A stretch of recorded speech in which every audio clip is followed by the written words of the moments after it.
welcome to Turn the Page, the official podcast of the Syosset Public Library.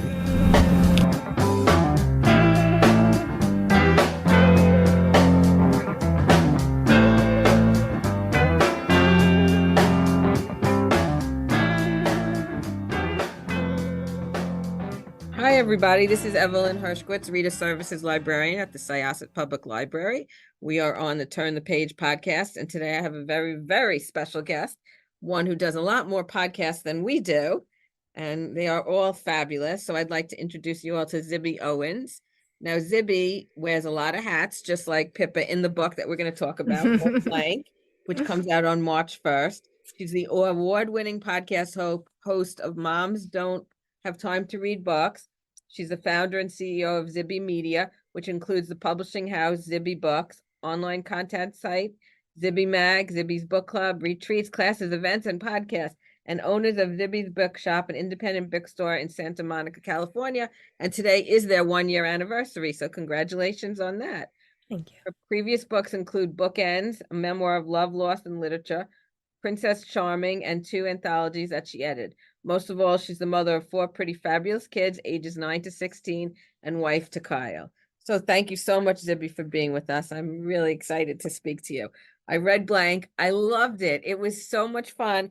And like you said in the ending, you said, I surely hope you were entertained. And I was so entertained. Yay! I loved it. And the reason I reached out to you to interview was I saw that you were upset about getting an review on Goodreads that was just not fair. Let's put it that way.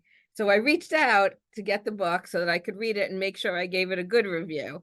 And I did, and I loved it. So thank you so much for writing this fun book. And if you could just tell everybody what it's about, that would be the best. First of all, that was music to my ears, what you just said. So thank you for improving my day immeasurably with that feedback. Thank you. I'm so glad you were entertained. Yes. Okay. So my debut novel, Blank, is about a woman named Pippa Jones, who is a busy mom and best-selling author in LA. It takes place over 6 days in LA. And it's what happens when she is 3 years behind on her deadline to write another book to follow up her bestseller. And she can't think of what to do. And her son says, and she has only 5 days to hand it in. And her son says at dinner, why don't you just hand it in blank? And she thinks, oh my gosh, what a great idea. It'll be a commentary on the publishing industry, the way that a blank canvas is a commentary in the art world, and it'll make a statement and all of this stuff. So she decides to do it. And that one decision sets all these other things in motion in her life and turns things upside down. Right. It certainly does. And it was just fun. Everything about it was fun. And obviously, a lot about the publishing world. So you were able to portray it and put it in the book. And as Kirkus said, which I'm sure you were thrilled when you got the Kirkus review. Yes. It says, Owens clearly understands the publishing industry, an enjoyable read full of book industry antics and plenty of dramatic surprises. And there were. Yes. There definitely were dramatic surprises. It's what makes a book fun. And in this day and age, we want something fun. We need something to make us feel good. And it did. It definitely was a feel-good book. So I'm so glad. Now, what's your road to getting this published? Well, I've been trying to sell a novel for my entire life, and now I'm 47 and I'm finally doing it. So somebody earlier asked me today, like, well, what made you turn to fiction? I'm like, I've literally been writing fiction since I was 8. But anyway, now I finally have published fiction, which is something different altogether. This particular book, I had published Bookends, a memoir of love, loss, and literature. It was about to come out. And the whole time I was emailing my editor, Carmen Johnson, who I adore, different ideas for a novel that I wanted to write. I have ideas all the time. They're not always good, but I always like to share them and pitch them. So, in fact, some of the funny ideas for books I decided not to do, or even in blank as proposed ideas. But I kept pitching her different concepts. And then I thought my son, I think it was my son, but my husband thinks it was him. But my son and I both think it was my son, but that's okay. Somebody thought of this idea of the blank book, and I thought that was a great idea to base a whole novel off of, and I could have so much fun doing that. And So I pitched this idea to Carmen, and she loved the idea. And then I put an outline together and some sample pages, and she bought it. And so I had the luxury of writing it with the contract in place and having her as a resource. In fact, I wrote the first 30,000 pages and I was like, okay, well, I'm done. I got to the end. And she's like, no. This is like half a book. I'm like, right, but I told the whole story I had planned on telling. So then I had to go back and sort of add all these extra layers. And so every time I added a layer, more things happened. So it just kept getting more interesting. Are any of the characters based on people you know? I'm really not the best at physical descriptions of characters. And so I base what they look like on actual people and try to describe them. Because describing people who don't exist is even harder. Right. So I have what they look like in mind from actual people, but their personalities, absolutely not. Okay, good. Good on some of them, not everybody. Some of them Yeah. were good. Some of them were very good people, but not everybody is so good. Yep, not everybody is so good. And one thing that you and I have in common, I love chocolate covered almonds. Oh my gosh. I almost grabbed a handful on my way up to do this podcast, but I was like, I don't have time to even unscrew the top of this box and eat them before this podcast. So yes, love. You made Pippa eat chocolate covered almonds in the book. And I remember as I was reading it, I wrote down, talk to Zibby about chocolate covered almonds. Oh, I'm so glad you brought that up. Yes, I do. I love chocolate covered almonds. I feel like maybe they're healthy. I don't know. I feel a little less guilty. Right, exactly. You definitely feel a little less guilty as somebody who's been watching their weight since they're 10 years old, me. Yes, me too. Yeah. Basically, chocolate covered almonds, you don't feel as guilty. But then if you look and read the calories, like Trader Joe's almonds, chocolate covered almonds, you're like flabbergasted about how they really are. So. I know it's all an illusion. It's an illusion of good health, but I'll take it. I'm glad you put that in there. It was I related very well to that. I really did. So what was your writing process like? How do you have time to write? When do you have time to write? Well, as I mentioned, I'm flying to LA today and I'm working on another novel. So my plan is to spend 6 hours today writing. My goal is like to write another 2,500 words today and 2,500 words tomorrow of another book. The answer is I don't have time, and I need to make more time because I love doing this and I want to keep doing this. I have to do it in big chunks of time. So for nonfiction writing or essays, I can do it anywhere. I could do it, like Dr. Seuss on the floor, in the car, like anywhere, anywhere I could write upside down from the ceiling. I could write, but fiction, I need a big chunk of time, which is very hard to come by. So I have to block it off in my calendar. And in my head, it's almost like 15 days or 15 big writing sessions. I could have enough that I could do the rest where I don't need the quiet as much. So I need to get a big chunk of it out. And then it's much easier for me to edit than it is to like come up with the whole thing. So then I'll just go back and back and back again. I did it over time. I took a day off of work. I mean, I have to put that in quotes because I can't really ever take a day off of work because my entire life is my work and I love that. But I blocked myself I told my whole team and I said, I have to write the last 20,000 words in one weekend. So I blocked off a Friday, Saturday, Sunday. I wouldn't allow myself on Instagram and I just got it done. Okay, good. It's tough. It's tough to do so many things at once, huh?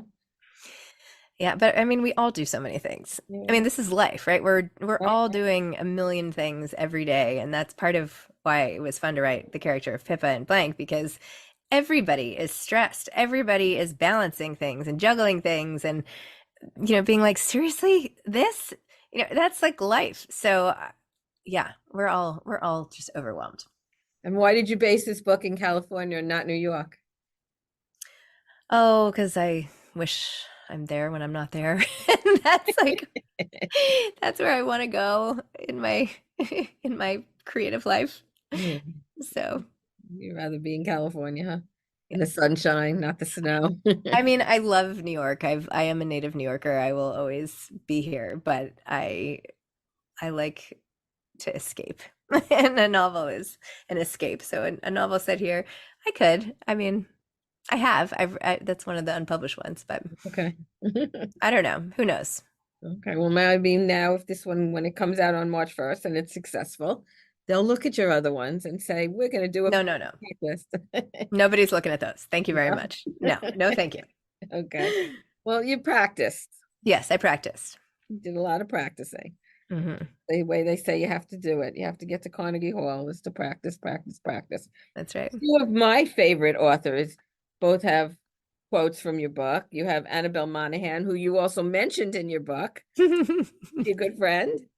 I love her. I love Nora Goes Off Script. Right. I loved it. And same time next summer was also great. Yep. Her books are really good. But she said, leave it to Zibby Owens to write a novel about a lovable woman single-handedly disrupting the publishing industry. Blank explores marriage, parenting, friendship, and the competitive hijinks of the book trade with the perfect amount of wit and light touch humor. I devoured this book in a single sitting. So that was nice. And then the other one is Carly Fortune, who I will be talking to in about a month or so on her new book, which I absolutely loved. And she said, Zibby Owens is a tremendous champion for writers, and it's thrilling to see her own storytelling shine in this smart debut novel about marriage, motherhood, and finding a purpose. Blank is a romp through the publishing world and a delightful gift to book lovers. So that was very nice of her also. That is very nice. They're both really good authors. I love their books. They're very popular here at the Syosset Library, I could tell you that. Good. They will. And I will make sure that we have your book on order, of course. Thank So you. I'll make sure to get that in the hands of our patrons. I know plenty of them that are going to like it and Thank you. enjoy reading it. So yeah, it's I mean, all good. that's really the secret sauce, right? Yeah. Just somebody liking it, somebody recommending it, librarians, booksellers, and Word of readers. mouth is very important. It really is.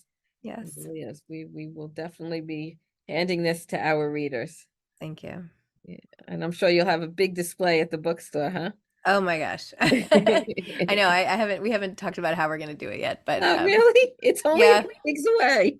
I know. Well, we'll put it on the table and in the window, and you know, our store is tiny. There's not too many opportunities, but yeah, I'm trying to make some blank notebooks in time, and oh, that's good. Yeah, make it fun. And that's fun. So. Yeah, that definitely sounds like fun. Definitely. You're going on tour. What are you doing to promote it? Oh yes, I am going to like 20 different states all over the country over the next 6 months. States you haven't been to? Yeah, like I've never been to Kansas City and you know, Bloomington, Indiana, and I'm excited. Columbus, Ohio, and anyway, I'm going to lots of places. Some I've been to, some I haven't been to, and it's not just for blank, but it's also to tell people all about what we're doing with what we're calling the Zibbyverse, which is, you know, the publishing house, the retreats that we do, the events, the book club, the classes, like just being a part of this book loving universe. And so I want people to know about that too. That's great. Did you ever think of becoming a librarian? I didn't, but actually I've been thinking about it more lately. Why did I not think about it? I think I was so dead set on trying to be a writer, and I didn't realize that that would be so hard until I was like in college, when I was like, there are no jobs where you're just a writer after college. So my head was always on that side. I did intern once at a magazine, but I mean, I want to be a librarian now. I have a library card here next to me in my office. Yeah, no, it's definitely a good profession. There's absolutely, I have no complaints. I'm glad I did it. I've been wanting to do it since I was 10 years old. I used to help the librarian in elementary school.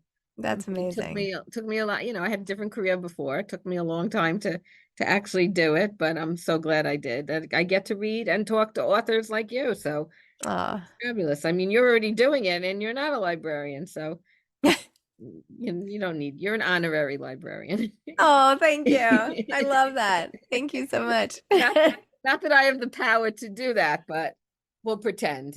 Okay, I'll take it. We'll so you said you're writing another book. Was it purchased already? I'm going to be announcing that very soon. Okay, good. Yeah. I'm glad. I'm very happy for you. That's just wonderful. If it's something you've been wanting to do your whole life. So Thank you. I know. Now I'm like, but wait, I want this to be my job, but I have 5 other jobs. So, Yeah. trying to figure out how to carve out a life that makes any sort of sense time-wise and Because energy-wise. a lot of authors, that's their main job. That's I it. know. I know. I'm They get like, to do that all the time. They don't have to do all the other things you're doing. you know what? I couldn't do that though. I have trouble like I do best when I have a lot of things going on. So if I only had the book to write, I would have a harder time writing it than like doing a lot of other things and fitting it in. This is actually the best way for me. But maybe I went a little too far. But this is the way my brain works best. And how many podcasts are you doing a week now? Since lockdown started in March of 2020, I've done one every single day. So, and then before that, I was doing them twice a week. So I've had 1,800 episodes come out. I know it's Wow. crazy. So I'm actually now in the process of trying to figure out, version 2.0 of what this podcast should be, what I can keep up, what listeners want, and so I'm rethinking the cadence for sure. It's not going to be as often. But I haven't figured out the new format quite yet, but I'm working on it. Wow, that's a lot. It's a lot. It's a Are lot. you are not possibly physically able to read every book that you interview the author? I cannot read every book start to finish. There would be no way. But I read some of every book, and I skim/analyze every book. So I know what they're like. I know how much I'm liking them. I know the structure, and I learn about the author, and you can get a pretty good sense of the rest of the book. Not the whole thing. It's not, it's a poor substitute, but the last few years, it's been worth it not to finish a lot, but to read like the first 20 to 50 pages of hundreds of books instead of finishing maybe 50. So no, I there's just no, first of all, with everything you have to do, I don't even know how you time to read it all. I know. Well, I read every single night before bed, no matter what, like okay. every day. So I always have that time, Wow. if nothing else. But Well, luckily you have a good team around you helping you out, I'm sure, because yes, I do. I have a great team. When you first started, were you doing everything yourself though? Were you editing? Well, I found some sound editors. They're in Canada. I don't know. I Googled sound editor and found them, and I think they're good. No, I'm kidding. I love them. And so they've been with me from the beginning. Oh, okay. I've always had someone. Right now, it's still Chelsea who helps as my producer basically and gets the files where they need to go and da da da. And I have someone helping with the social media piece of it. But in terms of pitches and going through the pitches and getting the books and opening the books and reading the books and then writing them up and picking them out, that's all me. I don't have any help with that. Wow. That's a lot of work to do. Yeah, it's a lot of work. It really is. But you know what? You're a lover of books, and I can understand. I mean, there's nothing it's better fun. than absorbing yourself in. Do you do audiobooks also though? Mm-mm. Not at all. I do them only, well, I live in New York. I'm not like in the car that much, I don't have like big stretches of time. When I'm like in a place where I'm driving more, I'll start to listen. If I have like a big drive ahead or I'm going Right. somewhere, I'll put on an audiobook, but I just haven't been doing that many of those. Okay, because that Doing helps. too much email, I think. Yeah. I always have an audiobook and a regular book. I do one of each. Yeah. I always I have don't one know. I can't, I don't know. I really like to hold a book, and Okay. So you're not if I even can. you're not an ebook person either. You physically like the print copy. I do. I'm like one of the only people, I guess. But yeah, that's what No, I most like, people- you know what? I can't say what I like best. I love audios, I love print, and I love ebooks. I love them all. So I'm really not sure which one I favor. Oh, okay. Well, As then you're long as never disappointed. right. No, as long as I have a book, to me, it doesn't matter it doesn't matter. I'm just happy reading the book. So it's all good. It's all good. And you know, what other thing in your book that I found funny was how I don't know if I'm going to be giving anything away, so stop me if I am. How somebody she does meet in the book becomes somebody she knew from sleepaway camp. Because it's funny because you never know when you're going to run into somebody that you went to sleepaway camp with. I know. It's funny because my husband's cousin, who we hadn't met in years and years and years. We met her. She was married. The guy she's married to was somebody I went to sleepaway camp with. Oh my gosh. So I cut, you know what I So mean? Like, funny. it's just so funny. I wasn't great friends like you are. Yeah. Yeah. You. I'm thinking you're Pippa. No. Like Pippa was with, Yeah. but it just goes to show that you never, it's a small world It and you is a never small know when you world. get to run into somebody from sleepaway camp. Yes. Very true. I always warn my kids of this. I'm like, you think that people you meet will never pop up again? They're going to Right. be in your freshman class in college. They're going to be where you least expect it, Right. so Right. just the world is small. Yeah, no, it is small. And also when I did go away to school, my sophomore year, some girl that was a year younger than me also ended up at school. Yeah, so you're right. You Yeah. never know. You never know. You She was never from know. New Jersey and we were all from New York, so it was kind of strange, but you just never know who you're gonna meet. True. Very I true. mean, especially when you travel all the time, you get on a plane, you never know who's gonna be on that plane also. So Yeah. Yeah. mm, So always be nice. yes. Oh, absolutely. That's very, very important. Well, the character of Pippa was very nice. Good. I'm glad. She was a nice person. Whose character did you like writing the most in the book? Which character? I really liked writing Pippa. I was sad to stop writing her. Mhm. Is she still with you? Yeah, I think she's gonna have a cameo in the next book. That's what I'm Oh, working okay. towards. Yeah. That's good. People do that. A lot of authors do that. They throw in other characters and Yeah. so that you know what's going on with them also later on in their lives. Yeah. Just fun. Okay, so I guess the next one takes place in California also, unless she's coming to visit somewhere else. You never know. You never know. You just don't know. So that's nice that you've congratulations on the book, and on the bookstore being a year. I can't believe it's a year already. That just went so fast. It went so fast. I know. I would have said maybe 6 months. But yeah, Yeah. it's been around for a year. I can't believe it. What was the planning stage? How long did that take to come together? Not very long at all. Oh, no. Uh, no, I mean, I no, 3 months. Oh, wow. Yeah. I found the space and I was like, okay, let's do it. How often do you get out there? I think every 6 weeks or so. Oh, okay. Yeah.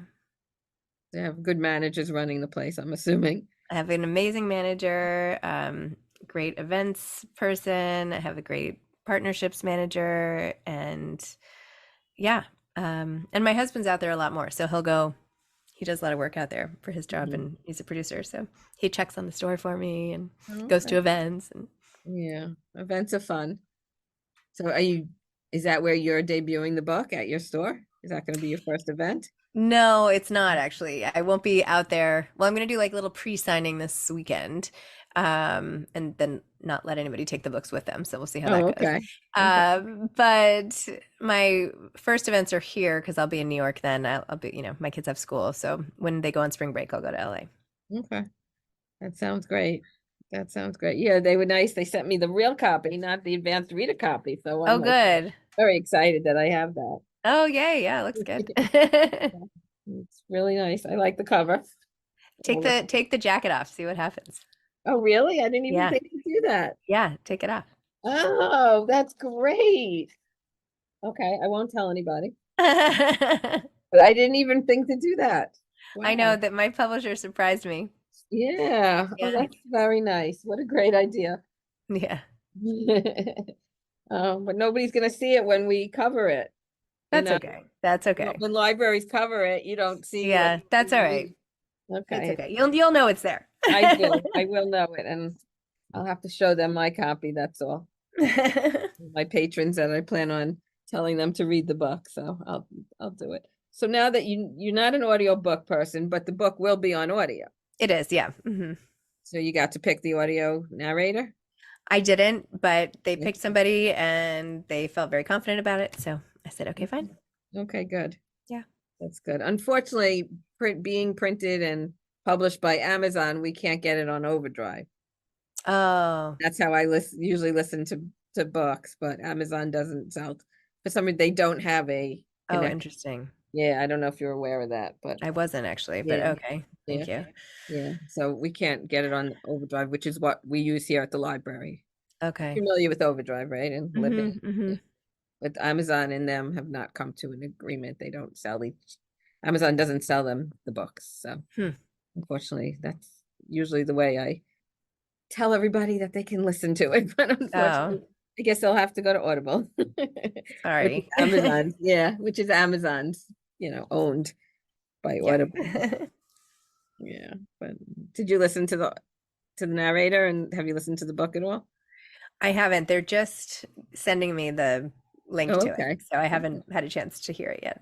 Okay, good. I'm sure it's great. Do you know who it is? Who the narrator is? I don't. I was not familiar with the narrator, but I'm sure she did a great job. I'm sure she did. I'm excited to listen to it. Sure, absolutely. I'm sure I could hear a little sample. They let you do that on Amazon, so I'll give a little listen, because I like to. I'm a big audiobook person, so I like to hear the voice. Yeah. I read it in my own voice, but I'd like to hear their voice too. So, well, Zibby, it was wonderful chatting with you. I'm so happy to hear that you finally got your debut novel published, and I look forward to everything else you write, because I really enjoyed it. Like you said, I was definitely entertained. So thank you so much. I'm so glad. Thank you for this really Have wonderful a good trip experience. out to California. Are you having a big celebration? We're trying. Yep. Very good. Yep. It's tonight, or? It's Saturday and Sunday. Oh, okay. So yeah. Okay. Enjoy. Thank you so much for talking to us here at Turn the Page. Thank you for having me. I'm going to close this chapter, and it was great talking with Zibby Owens. The name of the book is Blank, and it comes out on March 1st, and we will have a print copy here at the library. So please give us a call, and we'll be happy to put it on hold for you. So Zibby, thank you so much. Thank you. Appreciate it, Evelyn. Thank you. Okay. Bye-bye. Bye.